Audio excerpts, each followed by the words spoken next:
සුබ දවසක් වේවා හැමෝටම.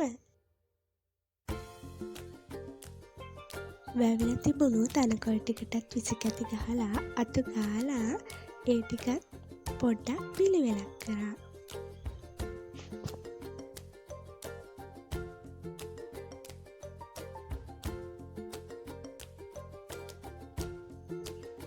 මෑවලට මෙස්සක් ගහන්න ඉනි තිබුණ ඉතින් එස්ලාම්බට තිබුණා ඒවා මං පාවිච්චි කරලා මැස්සක් හදාගන්න තමා මේ යන්නේ. හැබැයි මැස්ස හදන්නේ හිටවන මැස්සේ හදන්නේ හිටවන එක විතරයි කරන්නේ.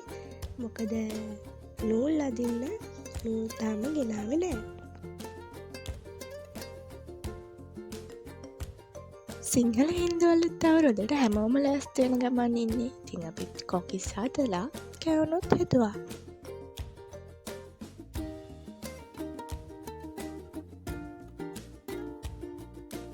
අවුරුද්දක් ගෙවිලා ලැබෙන තවත් අවුරුද්දකට ඒ වගේම සිංහල හින්දු අලුත් අවුරුද්දට පොසොන් ඇසළ වෙසක් ඔයාගේ උත්සව කාලෙට මං හරිම ආසයි ගොඩක්.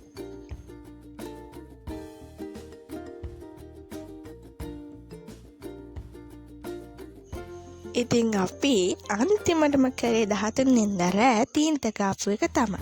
ඉතින් 13 වෙනිදා රෑ තීන්ත ගාලා ඉවර වෙද්දී ගොඩාක් වැන්නා. 14 වෙනිදා දවසේ ගෙවුණු විදිහ මම තවත් ලස්සන වීඩියෝ එකකින් අරගෙන එන්නම්.